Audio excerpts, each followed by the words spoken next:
Okay, and I'm being told that we are alive. Welcome, boys and girls, men and women, human beings everywhere, entrepreneurs. This is the Safaricom webinar with me, your host, Charlie Karomi. Karibuni sana, sana, sana.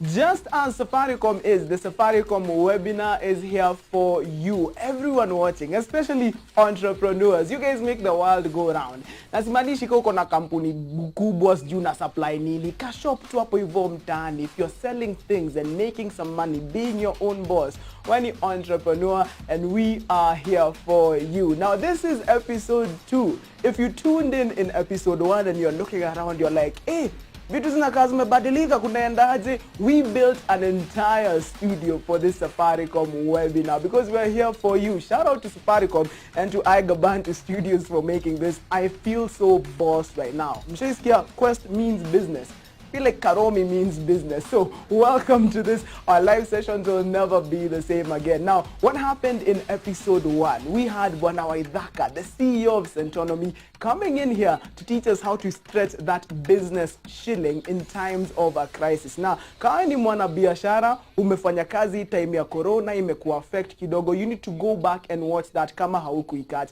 Go back to our channels at Safaricom PLC. Of course, tukimaliza hii episode, go back and re-watch that episode. So many teachings and learning you can learn from there. But sasa ni episode 2 tunaendelea, back by popular demand. This is us. Today, it's all about cash flow. Now let me share a quote that I saw recently as I was researching on the internet. Wanasema, revenue is vanity, profit is sanity, but cash is king. Have you ever heard that quote? Cash is king. Now that's a quote that's been said all over in business. Mainly they say during stock market crashes in 1987, in 2008. Now there's a reason people keep insisting cash is king. Because regardless of, like, your business could be doing amazing things for people. But if that cash isn't flowing, then kuna kashida. The cash needs to flow for your business to remain healthy. So kumbuka your phrase. Cash is king. And if you want to have a successful business, that cash needs to be flowing. And cash flow is exactly what we're discussing on episode 2. This episode 2 of the Safaricom webinar. We have an expert coming through in just a bit. Here are some of the things that we are discussing today. What is cash flow? Maybe you run your kakidogo business. Or what is this cash flow tunaongea? What is cash flow? And what is cash flow management? And how do you tell if your cash flow and your cash flow management kwa biashara yako is healthy kama uko poa? Now, stay tuned because we have an expert coming through for that. Now, I came up with this metaphor to try to figure out what cash flow means. Fikiria hivi, your business is like a little garden. Na cash flow ni karivi kako hapo hivyo. There's a river flowing next to your garden. Now, if that river keeps flowing, your garden flourishes. Lakini kama kuna blockage uko hivyo juu, yani cash high flow into the river, then your garden dries up. And also, if the river isn't flowing out of your business, pia, your entire garden will flood and pia your crops will die then. So think about that, by the way. Cash flow, it's like a river for your garden. That is your business. Think about that. Now, I haven't tested that theory in real life, but the expert that we have later in the show is going to come and tell us all about that. And we're also going to tell you about some amazing tools to help you as the biashara maker, the businessman or woman, the entrepreneur. Some tools zenye tuko nazo to help you manage your business and manage your cash flow. Kumbuka, by the way, kuna kitu mpya imekam through na the M-Pesa business still. We have a video coming up in just a bit of Ashaki Car Wash. It's a business started by Sylvain Betrino. An amazing name and an amazing business that he has. He's using that M-Pesa business still to really get the cash flowing throughout his business and also make some money on the side like user credo. Ebu check out, what director, you have that video ready? Ebu check out this video of that Ashaki Car Wash. Check it out. My name is Sylvain Betrino. I run a car wash by the name of Shaki Car Wash. We do a couple of services. Most of them are car care services. Naturally, I like clean cars. I always want to drive my car when it's clean.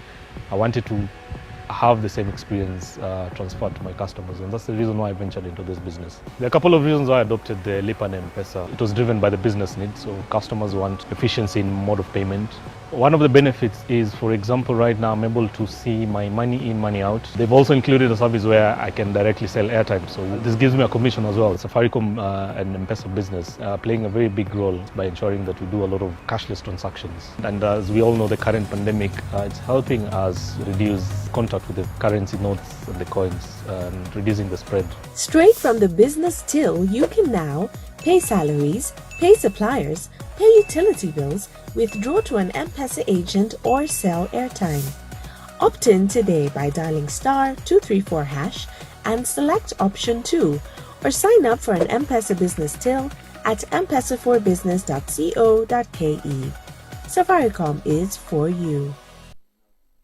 Mumeona *234#. He's using the M-Pesa business still in his biashara. It's helping him. Maybe you need to try that as well. But guys, if you're just tuning in, karibu sana to the Safaricom webinar. Na tunaambianga Safaricom is here for you, and the Safaricom webinar is also here for you, for the businessman, the businesswoman, the entrepreneur. Uko na kabiashara kako hapo hivyo. We're helping you learn some tools of the trade. When you unaweza manage your business, whatever business it is. Unauzanga maybe mayai, unauza kuku hapo hivyo, you have a little shop uko hivyo mtaani, from small businesses all the way up to big ones. We are here for you. And you're with me, your host Charlie Karomi. This is episode 2. By then nimewaambia venye tu DJ Khaled alisema another one. We brought you another one because you guys absolutely loved episode 1. Now, the first episode we had the CEO of Centonomy, Bwana Waithaka, came through with some amazing lessons. Now today we also have someone from Centonomy. Wasiwa Centonomy,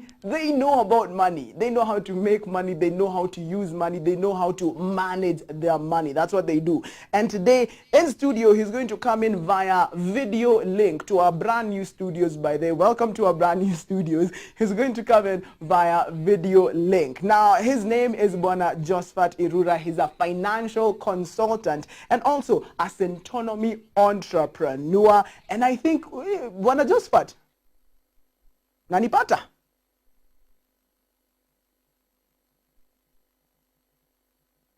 Where is it? Bwana Josephat Irura is about to come through. I can't hear you, Bwana Josephat. Unanisikia mimi? I can ni kama simpati. Can you guys hear Bwana Josephat? Bwana Josephat? Hello? A bit of a technical issue there. Bado simski, but Bwana Josephat is on the line right now. He's a financial consultant and a Centonomy entrepreneur. Now, maybe I can't hear him, but maybe you guys can. So Bwana Josephat is in studio with us. Bwana Josephat, I think the people listening at home and listening through their mobile phones, their computers, they can't hear you. Habari yako? A good afternoon to you. Habari yako?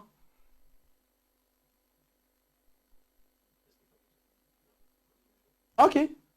Okay, as we fix that technical issue, in case you're just tuning in, the Safaricom webinar is here for you, the businessman, the businesswoman. We're teaching you some key aspects of how to manage your business. Now, in episode 1, you guys remember episode 1, we had Bwana Waithaka with us in studio via video link as well, where he was telling us about how to stretch that business shilling. Now, we talked about a lot of things. We talked about how ukiwa na pesa hii time ya COVID-19, because you're not making a lot of money, you should kind of minimize the amount of money that your business spends. People have been able to talk to their banks and speak to them because the CBK did release some measures to help alleviate those economic effects of COVID-19. So unaweza ongelesha your bank so that you're not forced to pay your loan right now, because saizi kidogo inafaa ushikilie your money for the very important tasks of your business. So we talked about kushikilia your pesa, maybe talking to the people who you owe money, talking to the people who owe you money to pay that money off mbio mbio. So there are so many lessons to be learned on that episode 1 of the Safaricom webinar. Today we are coming through with another one, episode 2. Now today we have Bwana Josephat Irura. He's a financial consultant and a Centonomy entrepreneur. He's going to come through and talk to us about cash flow. Now, if you're sitting there and you're wondering what is cash flow, what does that mean? It's simply the flow of money in and out your business. Imagine cash flow is a river. For your business, and your business is a garden. for your business to stay healthy and flourishing and thriving, the money needs to come in as it goes out. Yani money needs to be inapita tu hivi in your garden. So pesa ikiblockiwa, meaning there's no money coming into your business, then that means the river is drying up, your business might suffer. And also kama kuna blockage huko hivyo, if money isn't moving out of your business, if that river isn't malizaing your business, your garden becomes flooded. So cash flow is something very important. Now I can think about some several needs. Imagine your company, a small company, you've been given a big tender. Umeambiwa, hey, Teki, supply something, services or products worth 10 million Kenya shillings. Na kusema ukweli hauna hiyo pesa. Think about that. That's where cash flow can really help you. If your cash flow management and your cash flow system is A1, then you can find a way over there to maybe go to someone and sell your you know what, I won't preempt what Bwana Josephat is going to say, but think about that situation. When ikabiashara kadogo umepata a big tender and you need to supply it, that's when cash flow management comes into nini. Ama in case uko na kaduka kako, you have your small shop over there, and also maybe you have too much in stock. Umeshikilia stock mingi sana na hauzi. If your stock isn't moving in your biashara, then there is a problem. I told you, cash flow is like a river. It needs to keep flowing through your garden so your garden remains healthy. Now in just a bit, we're going to go in and talk to Bwana Josephat Irura. But before we do that, let me show you that video again, because the M-Pesa business still has come through with some new features for you guys, and they can help you really manage your cash flow and even make some extra money. We're going to replay a video that we had by Bwana Sylvain, I believe that was his name. He owns a Shaki car wash. Bwana Director, kona hiyo video tena, because I feel like there's some lessons to be learned from that video. Bwana Director, do you have that video? Okay. My name is Sylvain Betrino. I run a car wash by the name of Shaki Car Wash. We do a couple of services. Most of them are car care services. Naturally, I like clean cars. I always want to drive my car when it's clean. I wanted to have the same experience transferred to my customers, and that's the reason why I ventured into this business. There are a couple of reasons why I adopted the Lipa na M-Pesa. It was driven by the business needs, so customers want efficiency in mode of payment. One of the benefits is, for example, right now I'm able to see my money in, money out. They've also included a service where I can directly sell airtime, so this gives me a commission as well. Safaricom and M-Pesa business playing a very big role by ensuring that we do a lot of cashless transactions. And as we all know, the current pandemic, it's helping us reduce contact with the currency notes and the coins and reducing the spread. Straight from the business till, you can now pay salaries, pay suppliers, pay utility bills, withdraw to an M-Pesa agent, or sell airtime.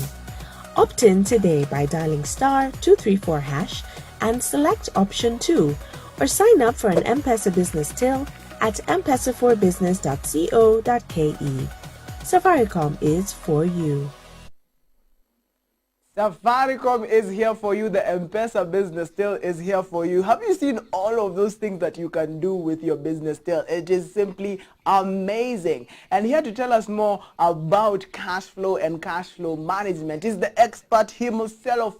His name is Bwana Josephat Irura. He's a financial consultant and a Centonomy entrepreneur. Now, Centonomy, they believe that everyone can be wealthy. Everyone can manage their money and be wealthy. And this is a man who knows about cash flow. He told you cash flow is that river of money flowing through your business, so it has to keep flowing. So we're just about to get Bwana Josephat. He's going to, our technicians are working on it right now. He's going to appear on this side of studio. And if, in case you guys are noticing how beautiful our studios look, thanks to Safaricom and also to Aigabantu Studios for building this. I feel so important and major right now. But I'm being told Bwana Josephat Irura has joined us in studio. Bwana Josephat. Hello, Charlie. Hello, good evening, afternoon. No, it's still afternoon. Good afternoon. It's still afternoon on my side. Afternoon to you, Charlie. Afternoon to everyone. How are you doing, sir? Uko salama? Niko sawa, holding on well. Yeah. How's the whole COVID situation treating you? Tunanawa mikono bado, still keeping busy. In fact, I just want to say thanks for giving me a chance to wear a suit today. It's been a while. I've had people saying that business people suti zao ziko kwa closet kishindwa guy kwani mwenyewe alienda wapi. I hope he's okay. So your suit finally know you're alive. Yeah, at least that's evident. Okay, but welcome to the Safaricom webinar. We're here for the business people, the entrepreneurs, and I believe entrepreneurs make the world go round. To kama si hizi biashara ndogo ndogo True. that grow to be bigger businesses, what would our economy be? Zero will be. They play a very big role, that's for sure. They're the ones who keep us going. They are the ones Yes. who supply us with what we need for day to day. So yeah, true that we are here for them, how we can support them, and Yes. looking forward to a session where we can interact with them more and how we can assist them in cash flow management issues Yes. to demystify it Yes. as well. Okay, okay. So Very true. today we're talking about cash flow, and the phrase that we're repeating here, cash is king. Biashara inaweza kuwa ikiserve so many nice purposes, you're helping people in their lives, but if that cash isn't flowing, kuna kashida, si ndio? Very true, Apple. Cash flow is just as you put it rightfully when you said cash flow is like a river. In fact, I like that metaphor. I'm going to borrow it Ah, to you're use it welcome. somewhere I know. Very, with your permission. Yeah. So Of yeah, course. because we call it. Thank you, thank you. We say cash flow is like blood as well. So it's closely related to what you're saying. It's what keeps the company, the business going. Whether it's a big company or whether it's a small company, Yes. so ya mama boga ama kubwa zote zinahitaji cash flow at all times. Okay, okay. So So maybe that's true. tuanzie juu. We need to define terms. Ndivyo mtu kaa anaona saizi, they have a small business, they have a big business. Everyone understands what we're talking about. So what is cash flow? And then tuende what is cash flow management? So tuanzie huku juu. Okay, so we can put cash flow to be the money that comes in and the money that goes out. So the flow is it's two-sided. So Yes. there's the money coming in, going out. And when we talk about cash flow, we refer to tunamaanisha ile pesa inaingia. So this may come from either your sales, what you sell, kama it's like that car wash, there's proceeds that anapata from selling, washing the cars. It can Okay. also be a loan that you get, all that money that comes in. Then hand, tuko na ile pesa inatoka. We have money that now leaves so that you can pay your salaries, you can pay your rent, you can pay your loans, any amount that goes up. Now, what brings the issue is how you balance the two. That there is money coming in into the business, na kuna ile the money that is leaving the business. So at different stages in life of your business, you might find that the money in when you're starting off, inaweza kuwa it can be a bit lower than the money that is going out. And case in point, what we mean is you have got so much of expenses that you're paying versus the money that is coming in. So what that means is you have to strike a balance on how much do I have enough to, and is it enough to keep me going at all times. So that's by extension here in the definition, yeah, cash flow management, getting that balance between the in and out of money. I think we can keep with that nini the car wash. Ndivyo if someone watching right now at home, at work, ndivyo aelewe. So Yeah. in terms of the car wash, the cash flow, the money coming in, loans, the people that their clients when they pay money, vitu kama hizo. Very Ndio. true. And the Very cash good. flow Yeah, that's going the out cash flow. are the salaries, expenses, ni kama stima, maji, things like that. Ndio. Stima, maji, ile salaries, kama Yes. analipa rent ya hiyo place, that's also the detergents that he uses, hiyo ndo cash outflow sasa. Okay, Yeah. so cash flow management is basically striking a balance. Ndivyo more money is coming Spot in on. than going out. Exactly, yes. Now that's what striking the balance is what even has tended to be a bigger challenge for many businesses. And just as I said, when you're starting off, the money that is coming in is way lower than ile pesa inatoka. So how you strike Yeah. that balance is something that comes as a result of experience. For sure, unaweza chomeka mikono, you'll burn your fingers a number of times before you strike that balance. And we'll be going through what causes this balance not to be achieved, and over and above that, what can we do, especially over even during these tough times when we are being tested on our business skills. Before we go into the techniques really, wacha nikuulize kitu so that people really understand the importance of cash flow management. Off the top of your head, let's say you are the owner of that car wash. If you're not very Very keen true. on your cash flow management, what can go wrong?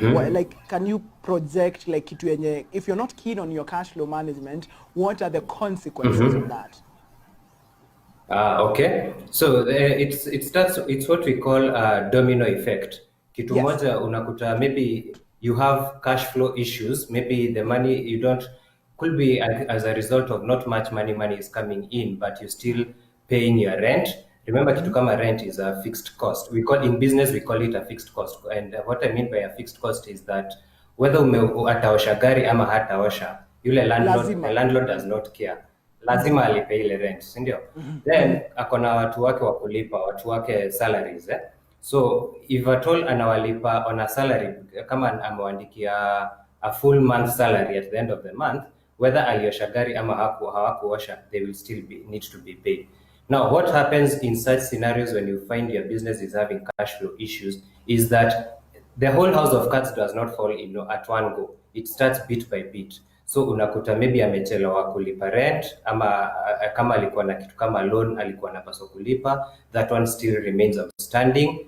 Then if he had neither item like salaries, he's unable to pay. And now what happens with that is that it translates to your customers who are so loyal to you. They kind of see your business does not have haina future, so they also tone down in their way of coming and their frequency. So it only makes it worse than it was already before.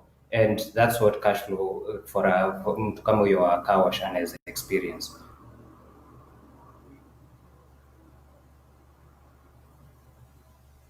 Charlie?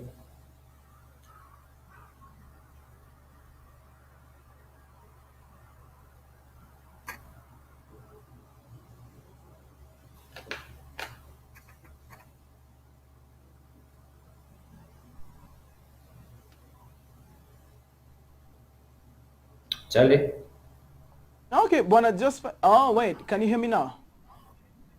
Yeah, loud, I can hear you. I lost you. Now you can hear me. Sorry. Asante sana for that one. So I'm just looking, because we are live right now, I need to go tell the people who are tuned in. I'm seeing Sam Adi Batlin tuned in, Rachel Njue, Solin Tumaini, Diana Sophie. Guys, these are lessons that everyone who runs a business, entrepreneurs, it can be a small business, big business. These are lessons that they need to know. So if you know someone who needs to know these lessons, make sure you share the link for this live stream with them. We are live on Facebook, on YouTube, and on Twitter. Ambayo tunaitanga Twitter. Tuko hapo hivyo Twitter pia. So tafadhali share the link for this as Bwana Josephat continues to tell us about cash flow management. So just a quick recap. Cash flow is the money coming in, flowing out of your business. For your business to be successful, you need to balance those. Enough money coming in, enough going out. In, then out. It's all about the balance. Sindio, Bwana Josephat? Hello? Balance is very important. Can hear you, Charlie? Yes. I like the part. I concur with you. The balance is very important, and sometimes we, just as I said, you find that it's as a result of experience. Maybe how you started the first business or a certain venture. After burning your fingers, and times it's now you get more experienced, and you can now be able to strike that balance. No business is spot on. We always learn as we move on. You need to change. One thing that is constant is the world. One thing that is constant in the world is change. Change is always assured. It's change. Okay. Very true, very true.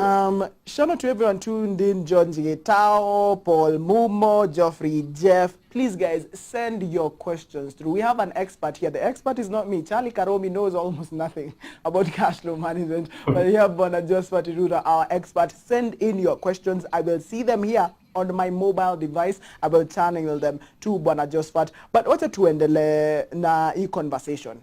It's all about cash flow. Tell me, what are the main causes of cash flow problems in business? Okay. Well, we can put it's quite a broad cause of problems, but top on mind, I can say the first one is when your sales are not enough to cover your cash flow needs, which is a phenomenon that kila mtu wa biashara anapitia. You're starting off, you're a nobody trusts you with, rather people are still not yet knowing your business. So the first 6 or even up to a year, depending on which business you are in, you find that your sales are not enough to cater for expenses that you'll be incurring on a monthly basis. And so you find that at all times you've got more money leaving your business than you've got money coming in into the business. Then another thing closely related to that that can cause cash flow problems is when you're making sales, yes, but you're not collecting as fast as you should. So what that triggers is that you find a business, yes, it has started. All your customers want to buy on credit. I don't know what happens that they just want to test you. So you find that the business is selling so much on credit, but their suppliers, they want all the money on cash. So you find that the business will struggle. And then worse to that, what makes it worse is when you find a situation that the business has supplied to an institution like a government body or a corporate who have got 30 to 60 days of credit period before they make the payment. Find you are cash strapped because you don't have money to keep you going as you're waiting for that payment to come through. Okay. Another Okay. item that No, I'm just another listening. item Continue. that can Another item that can cause us to have cash flow problems it's a problem with our costing. So sometimes tukifanya biashara we may omit some costs. So unakuta there's these minimal costs that a business incurs, but we don't include them as our cost of doing the business.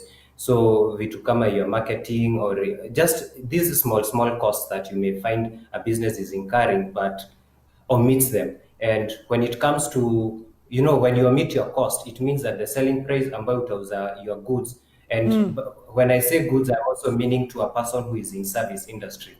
If you do Yeah. your cost, chances are that even your pricing is also going to be wrong. And if I can go back to the car wash business, if this person does not know how much rent is consumed on a monthly basis, how much water, how much detergents, anatumia, and at the point where he is now charging a vehicle owner, if that cost is not reflective of, or rather, if the bei yake is not reflective of the cost, then he will not be able to make a profit because of zile cost zake zitakuwa very high. Then that's number 3. I can also add another 2 more, which I think come in. And the highest one is tax planning. Tax has been a nightmare for many years. Sometimes you find you've grown, and then all of a sudden KRA is knocking on your door asking you to pay a certain tax, which you are not aware of. So it comes and wipes out your profits that you could have already accumulated over time. So tax planning is a very crucial part of cash flow management. And then the other item that affects many people in business is lack of a separation between business money and personal money. So what I mean by that is you find that as a business owner, that's where I get hapo ndo pesa just a few 50 shillings or even 100 without knowing the impact that it will business at the end of it all.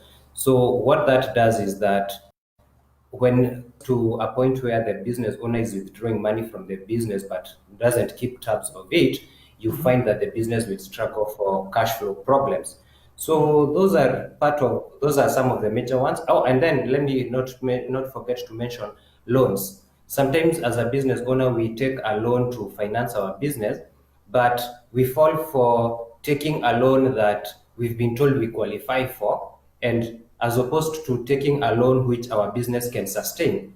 And what that means is that yes, you may go to the bank and they tell you, wow, your account yako inafanya vizuri sana, so we are going to give you maybe 500,000, yet your business can only accommodate 100,000.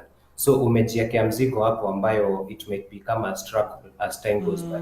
So those are very common, especially after to narrow them down to people in the startups and even the MSMEs. That's what we can call as our cash flow constraints.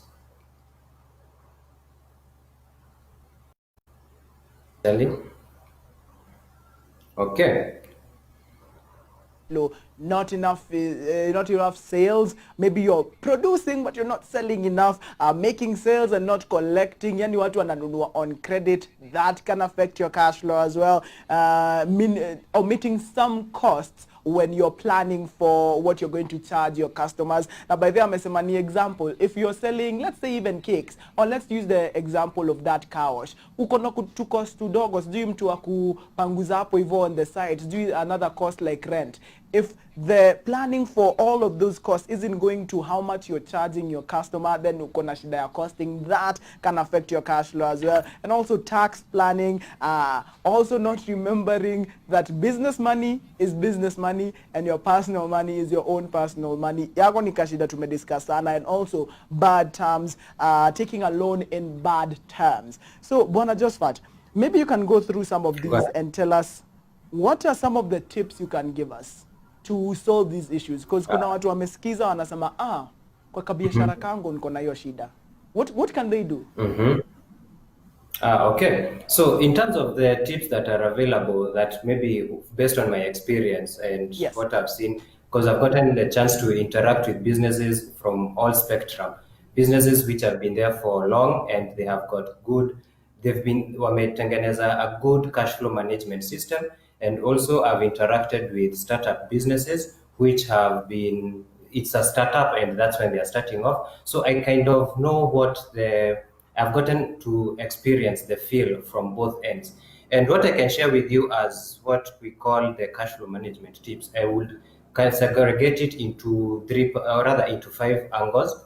Number one is, how do we look our cash flow management from staff management strategies? So in terms of staff, I'm meaning if it was that car wash, do I employ my people on permanent, are they a salaried group, or do I pay them a commission for every car that they clean? That's a choice that I have to make. So whether I do them as contract or either I put them as permanent staff. Remember, when you have staff in your business who are permanent, the cost of having that person is not only the cost of salary that you pay that person. You'll have other costs that are incidental to that. Ile chai huyo mtu atakunywa kwa ofisi, any insurance that you have, any desk that you have to buy, any computer that you have to buy for that person, it's what we call a cost of employment. As compared to if you had contractual staff. Contractual staff, you only bring in staff when you have a job that needs to be done. And another thing that has really hit us hard is, what is the optimal number of staff that I need in my business, especially during these trying seasons. We've had companies having to work on lean staff. So they've had to either freeze some of the employees and hire them only on a need-to basis when they have a job. So it's a good reflection to check how many people can do the job that I need to be done within a short time. And that's a decision that every business owner has to make as part of cash flow management. Then when we come to another item that we talk about is asset management, because that's where we usually get it wrong, or rather, sometimes you might find your business is expanding and you need to buy some assets. Assets, meaning those materials that will help your business you go forth. You have things like motor vehicles, you have computers, you have furniture, anything that you have in your business. So the question that a business mtu anajiuliza akiwa biashara is, do I really need to buy this asset or do I lease it? Lease it means you hire it from another person and then you be paying on a continuous basis. Where that helps businesses is that in case things hit rock bottom, you can easily return the asset back to the owner and you're left without any liability. Also, another thing that helps with leasing is you find that the cost of maintaining that asset belongs to the owner because you have just leased it as the business person. So that's another item that we can look at in terms of asset management perspective. And then there is another trick that I've seen businesses use, and we call it sale and leaseback of assets. Sale and leaseback of assets inamaanisha that I could be having assets, but since I'm not using, and I'm having cash flow constraint, I can sell them to you, Charlie. Maybe I have computers and all that furniture. Na na niko na cash flow problems, I tell you, instead of having these assets in my books of accounts, nikuuzie, alafu wao unikopeshe, so niwe nikikulipa hiyo ni kama monthly repayment on that. That's what it's a technical word, but it can be, I believe leasing is becoming an adopted phenomenon kwa biashara hata SMEs, and you find that there is that option. And I guess that's pretty good for your cash flow. Kama uko na hiyo commodity yenye uhitaji, like let's say huyo mtu wa car wash, kuna hiyo kitu ya splash maji. If it comes to a point where he's not really making money from it, so he's not spending money on it. So it's kind of, if I'm leasing it, that means kuna pesa inaingia. So inajilipia. Yes. Inajilipia, exactly. Okay. Yeah. Something along the same line is a new concept that I've also witnessed in the industry. We call it contract manufacturing. Contract manufacturing is like, go back to that example you had given of a bakery. I may have a very superb idea of baking cakes. All I need to do is own the recipe. I don't need to buy all those kitchen equipment. And what I do is, but that one is very tricky. You have to, whenever you have, the business person has to get into a very, let me call it a watertight agreement with the contract, with the person who is going to do the manufacturing. Because here you are selling your idea. I'm telling you, Charlie, instead of me baking my own cakes, I have my own, all I need to do is my brand, and then I work on my marketing plan. But in terms of production, I give it to you. Nikwambia, me every week I need 50 dozens of this cake and so forth. So the nightmare of manufacturing comes to you. But we have to be very careful about that, so that, because you have to avoid, I might give you my recipe, the next thing I'm seeing Charlie cakes flying in the market competing against mine. So I also have to be careful, but it's still an option. Nimeona watu wengi sana akina, can I say names here, akina Huda na Vera, when they're making their cosmetics, kazi yao ni kuuza na kumarket. Headache hiyo yote ya kuzitengeneza kwa mtu mwingine. Wamepatia mtu mwingine. Yeah, okay, I guess that can work. Okay, contract manufacturing, nice one. That can, yeah, contract manufacturing, sell and lease back, or leasing the asset. Those are two items around the asset management. Onto the third perspective is what I call a loan management strategy. A loan management strategy, which is also coming up at this point, is you could be having a loan facility with the bank, and then you could be, there's a phenomenon, there's a phrase that has been used so much, inaitwa moratorium. And I'd like to take this opportunity to demystify kwa wale ambao what means moratorium. Moratorium. So okay, got it. Moratorium. It's a moratorium, yeah. So what happens with a moratorium is that you are given a loan holiday by your bank. Say that during this period of COVID, instead of paying as the loan, as maybe you are paying a loan of 250,000, of which 200,000 was principal and 50 was interest, you just pay as 150. So they reduce it down, yeah. But based on my experience, we need, as business people, unajua watu wa biashara, we are good at hitting the idea and hitting the road running, yeah. So sometimes we might get into ourselves into conversations that we may not be so conversant with, yeah? And what that happens is you need to make sure, if you're negotiating with your bank, what have they given to you as a moratorium? What have they put on hold? Is it the principal or is it the interest? Because what happens is sometimes you find that the bank has told you don't pay as just be paying as the interest, but in terms of the principal, itabaki pale pale. Now, what you need to be careful is that your loan you have to be very clear how your loan is structured, because your interest is pegged on your principal. So kama ile principal haipungui, it means you are paying interest on an amount that is not reduced.